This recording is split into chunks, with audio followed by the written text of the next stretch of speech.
너게츠를 정상화하려는 버럭신의 야심찬 음모와 맥스 듀오의 들쭉날쭉한 모습 속에 간신히 첫 승을 거둔 덴버가 동부 원정 연전의 두 번째 상대로 브루클린을 만났습니다. 객관적 전력 차이에서는 원정팀 덴버의 우위가 분명했으나 하필 토론토와의 연장 혈투를 마친 뒤였기에 부담되는 상태였고, 최근 덴버의 불안한 경기력을 볼 때 승리를 장담할 수 없었는데요. 실제로 이런 우려는 그저 기우가 아니었습니다. 홈팀의 1쿼터 득점 러쉬는 그야말로 충격적인 수준이었으니 1쿼터에만 3점 7개를 폭격한 브루클린은 40점을 기록했고, 특히 데니스 슈로더는 1쿼터에 13득점 4어시를 올리며 팀이 올린 40점 중 23점을 본인의 손으로 생산합니다. 이 정도면 웨스트브룩과의 버럭대전에서 압도하는 모양새였죠. 사실 브루클린 선수들의 터프샷까지 들어간 것도 있었지만 그만큼 덴버의 수비력이 허술했다는 의미이기도 했는데요. 백투백 일정에도 출전한 자말 머레이의 컨디션이 꽤나 좋았음에도 주전 구간에서 오히려 밀린 원정팀은 크게 끌려다닙니다. 가뜩이나 리그 최악의 벤치 생산력을 보유한 덴버 입장에서는 가장 안 좋은 시나리오가 진행 중이라 할 수 있었죠. 더욱 절망적이었던 소식은 이제 웨스트브룩이 들어온다는 것. 그런데 이날의 러셀 웨스트브룩은 놀랍게도 희망편이었으니 파워 넘치는 돌파에 이은 레이업으로 경기를 출발한 웨스트브룩은 이번에는 다리오 사리치의 미드레인지 찬스를 적절히 살려줍니다. 물론 홈팀 선수들의 놀라운 득점력이 사라진 건 아니었으나 웨스트브룩은 덴버 이적 이후 처음으로 농구 강의를 펼치는데요. 특히 마이크 말론 감독의 불안한 표정 속에 자유투 라인에 섰음에도 그는 침착하게 모든 자유투를 성공시킵니다. 다만 엄연히 말해 덴버는 1쿼터를 완전히 망친 게 사실이었고, 2쿼터 시작과 함께 꽤나 거친 파울로 상대를 저지한 웨스트브룩은 비교적 괜찮았던 흐름을 오래 이어가지 못하는데요. 무리한 1대1에 이은 어정쩡한 점퍼는 당연히 림을 빗나갔고, 만회를 위해 시도한 드라이빙 레이업도 파울을 얻는 데 그칩니다.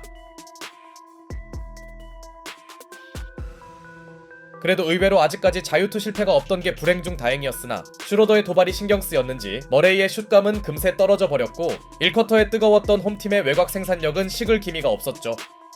이후 웨스트브룩은 클렉스턴을 염력 수비로 저지하는 데 성공했지만 냉탕과 온탕을 오가던 그는 림만 바라보다 블록당하고 맙니다. 사실 여기까지는 웨스트브룩이 경기를 망치는 시나리오였는데요. 특이한 점은 이 와중에도 그의 자유투 집중력은 좋았던 것이고, 세컨 유닛 구간에서 간신히 버틴 뒤 주전들을 섞은 덴버는 상대의 꾸준한 화력에도 불구하고 조금씩 격차를 좁혀갑니다. 아직 코트에 남아있던 웨스트브룩은 까마득한 후배에게 블록당하며 자칫 분노 게이지가 올라갈 수 있는 위기에 빠졌으나 Trying to figure out whether to pass or shoot. A wonderful pass by Russell Westbrook, and Jokic scores. Finney-Smith. 포스트에 자리를 잡은 요키치에게 정확한 A 패스를 연결하며 불과 1분 만에 불행과 행복 농구를 번갈아 시전했죠. 이후 브루클린은 어엿한 에이스로 성장한 캠 토마스의 엔드원과 잊을만 하면 나오는 외곽 지원으로 주도권만큼은 사수했지만 덴버 팬들이 그토록 원하던 마이클 포터 주니어의 슛감도 올라오며 원정팀은 리그 최고 수준의 주전 생산력을 어느 정도 회복합니다. 여기에 패스에 주력하던 요키치의 딸깍 농구까지 펼쳐지면서 크게 벌어질 뻔했던 두 팀의 격차는 한 자릿수로 좁혀졌죠. 그리고 의미있게 따라붙은 원정팀의 추격은 계속되었으니 그들의 해법은 상대 화력에 화력으로 대응하는 것이었고, 쿼터마다 주사위를 굴리던 머레이의 기복도 후반전엔 좋게 터집니다. 사실 시몬스가 빠진 브루클린의 후반 경기력이 떨어졌다기보다는 요키치의 농구 교실이 뉴욕을 강타했다는 표현이 더 정확했고, The triple-double range. Schroeder. Nice shot. Long pass. Jokic is away. And he scores in a foul. 에런 고든의 과감한 터치다운 패스를 받은 요키치가 엔드원을 만듭니다. 슈로더가 쳐냈음에도 공중에서 메이드하는 집중력이 놀랍네요. 요키치 제어가 시급했던 브루클린은 집중 견제에 들어갔지만 고든이 득점에 적극적으로 가담한 덴버는 거의 다 따라붙었고, 주전들이 모두 터진 덴버는 더 이상 요키치만 보는 팀이 아니었죠. 물론 당연히 덴버의 중심에는 니콜라 요키치가 있었으니 상대의 낮은 높이를 공략한 그는 제공권을 장악하더니 미처 백코트가 되지 않았던 걸 전화위복 삼아 득점을 추가합니다. 그렇게 접전이 이어지던 무렵 버럭 교수님이 등장했고, 전반전에 농구의 희로애락을 모두 보여줬던 웨스트브룩은 상대가 당황할 만한 페이드어웨이 점퍼를 성공시킵니다. 다만 평균 회기의 법칙을 무시한 홈팀은 역전은 허용치 않았고, 덴버에게 최대 난관인 요키치가 쉬는 구간이 찾아오는데요. 하지만 이날 교수님은 팀이 원하던 벤치에이스 역할을 해줬으니 놀랍게도 아직까지 자유투 100%를 유지한 웨스트브룩은 너무 신났는지 잘못된 점퍼가 무엇인지 한 차례 보여줬지만 쿼터 마지막 아이솔레이션을 풀업 3점 성공으로 마무리하며 이미 이번 시즌 최고 득점을 기록하고 있었습니다. 한편 덴버는 파이널 쿼터를 머레이와 요키치 없이 시작하는데요. 바로 이럴 때 웨스트브룩의 가치가 제대로 드러나야 했고 페이튼 왓슨에게 정확한 패스로 3점 찬스를 살려준 교수님은 이번엔 직접 드라이빙 레이업까지 올려놓습니다. 자신의 농구 강의가 만족스러웠는지 그는 파울을 뜯어낸 직후 팔짱을 끼는 여유마저 선보이고 있었죠. 반면 시종일관 뜨겁던 홈팀의 3점 성공률은 마침내 평균을 찾아갔고 리바운드에 대한 열정을 가감없이 드러낸 웨스트브룩은 Russell Westbrook has already hit 1 3, and he's got another one. Yes, he can. We're seeing the 속공 3점마저 터트리며 현지 해설과 선수들을 충격에 빠뜨립니다. 그렇게 교수님의 농구 강의는 매우 진지해지고 있었는데요.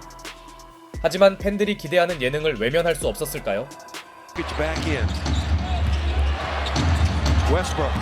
And he misses the dunk. Lay it up, finish it. 최고의 활약을 펼치던 그가 최고의 개그까지 시전하고 맙니다. 오픈 덩크를 놓치며 요키치에게 어시스트를 허락하지 않은 그는 그래도 다음 포제션에선 멋진 허슬 플레이로 공격권을 가져왔죠. 우승과 기쁨을 모두 선사하며 농구로 인생을 알려준 웨스트브룩은 시즌 하이 기록인 22점을 올린 이후 벤치로 물러납니다. 비록 농구는 들어갔지만 경기는 계속되었는데요. 코트 양상은 브루클린이 어떻게든 주도권을 유지하려 하면 덴버가 계속해서 응수하는 흐름으로 전개되었습니다. 하지만 1점 차로 앞서 있던 원정팀은 격차를 벌릴 찬스를 무산시켰고 브루클린의 에이스로 올라선 토마스가 제역전 레이업을 올려놓더니 Shoot. Four to shoot. Thomas fading and hitting. 종료 30초를 남기고 고난이도의 턴어라운드 페이드어웨이 점퍼를 성공시키며 홈팀 브루클린에게 3점 차의 우위폭을 안겨줍니다. 탱킹팀이 맞나 싶을 정도로 승리에 대한 열망이 느껴지는 순간 웨스트브룩의 퍼포먼스가 무색하게도 덴버의 패배가 가까웠는데요. 타임이 하나 남아있던 덴버는 3점보다는 요키치의 2점을 선택했고 대신 상대가 자유투 하나를 놓쳐주길 기대했는데요. 이때 도리안 피니스미스가 중요한 첫 번째 자유투를 날렸고 Bounce it to Jokic. Jokic singled up. Jokic backing in. Little hook shot is good to tie it up at 125. And 스크린으로 미스매치를 만든 요키치가 깔끔하게 훅샷을 성공시키며 전날에도 연장을 갔던 원정팀은 극적인 스코어 타이를 만듭니다. 이로써 덴버는 2경기 연속 연장행이 유력해졌고 직전 자유투를 미스했던 핀니 스미스가 위닝샷 기회마저 무산시키며 브루클린은 거의 다 잡았던 승리를 눈앞에서 날리고 맙니다. 초과 근무에 화날 만도 했지만 조커 웃음을 지은 요키치는 사기가 떨어진 브루클린의 페인트 존을 파괴하기 시작했고 토마스마저 막힌 홈팀의 공격은 연장이 되자 답답해집니다. 결국 브루클린은 연장전에서 요키치의 농구 교실을 감당치 못했고 웨스트브룩이 뜬금없이 벤치 선수들에게 강의를 펼치는 사이 크리스천 브라운의 3점으로 승패는 사실상 결정됩니다. 그렇게 덴버는 2경기 연속 연장전 승리에 성공하며 최악의 시즌 출발을 복구할 모멘텀을 가져갑니다. 당연히 승리의 1등 공신은 설명이 필요 없는 니콜라 요키치이지만 20분만을 뛰고 22득점을 올린 러셀 웨스트브룩의 분전은 덴버가 기대했던 벤치 에이스의 모습 그 자체였습니다. 그런데 이날 잘했으니 다음에 또 망치는 건 아니겠죠?